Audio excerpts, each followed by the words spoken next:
Assalamualaikum warahmatullahi wabarakatuh. Selamat pagi, selamat siang, selamat sore, selamat malam. Perkenalkan, nama saya Asfi Rehani Diata Putri, biasa dipanggil Dita. Dan hari ini saya dari jurusan IBM Universitas Ciputra. Dan kali ini saya akan membacakan berita terkait elastisitas, yaitu yang saya akan bawakan kasus hari ini adalah kasus yang diselenggarakan oleh Kompas TV pada 15 September 2025 dengan judul Harga Kenaikan Ayam Potong Meroket di Majalengka, tembus 48.000 per kilogram. Dalam berita tersebut dijelaskan bahwa harga daging ayam potong di pasar tradisional Majalengka mencapai 48.000 per kilogram. Pedagang menyebutkan bahwa kenaikan harga tersebut salah satunya berkaitan dengan mahalnya pakan ayam. Dan dampaknya omset penjualan salah satu pedagang di situ hampir turun dari sekitar 30%. Dan ini juga tidak hanya terjadi di Majalengka, namun juga terjadi di Kediri. Yang di Kediri itu dari sekitar 32.000 per kilo sampai naik 38.000 per kilogram. Nah, artinya di Kediri itu terjadi kenaikan sekitar 18,75%. Pada saat yang sama, pedagang juga melaporkan bahwa penjualan mereka itu dapat turun hingga 50%.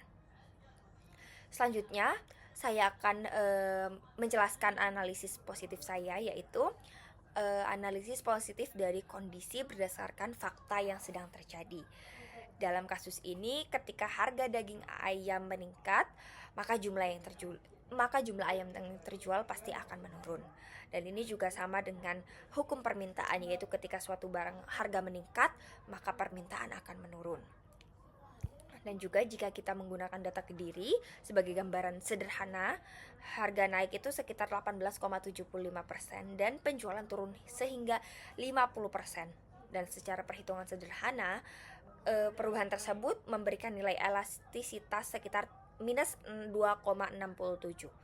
Dan nilai absolutnya ini lebih besar dari 1, maka secara indikatif permintaan dapat dikategorikan elastis.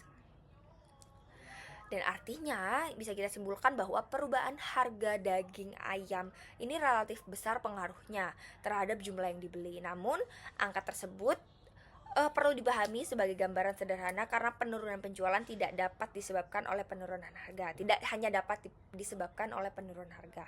Faktor lain seperti pendapatan konsumen, ketersediaan barang, harga barang, substitusi, dan kondisi pasar juga dapat memengaruhi permintaan yang berkurang.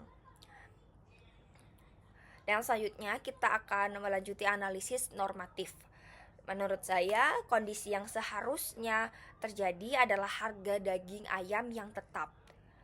Walaupun naik, itu pun tidak terlalu naik dari harga awalnya. Jadi misalnya 32.000 tidak naik sampai 48.000 per kilonya. Dan juga kita yang seharusnya pemerintah itu harus bisa menjaga stabilitas harga dengan memperhatikan biaya produksi. Terus juga karena tadi ini kasusnya gara-gara pakan ayam yang susah, maka juga pemerintah harus bisa menstabilitas harga pakan ayam dan ketersediaan pakan ayam. Dan juga karena pemerintah harus menjaga itu agar ayam ini tidak jadi kelangkaan, karena ayam ini adalah salah satu lauk yang sangat penting bagi masyarakat Indonesia, karena rata-rata orang Indonesia pasti lauknya adalah ayam. Terus juga di sisi lain, pedagang juga harusnya bisa menyesuaikan jumlah ketika misal kondisinya pakan ini susah didapat, maka penjual juga harus bisa menganalisa strategi bahwa ayam yang dijualkan harusnya bisa nurun stoknya, jadi stoknya bisa tidak sebanyak seperti harga stabil pada umumnya. Dan saya bisa menyimpulkan bahwa dari kasus ini bahwa kenaikan harga daging ayam ini juga dapat memberikan dampak terhadap jumlah permintaan. Semakin sensitif konsumen terhadap perubahan harga, maka juga semakin besar perubahan jumlah barang yang akan diminta. Dan demikian analisis saya mengenai fenomena kenaikan harga pada daging ayam di Majalengka.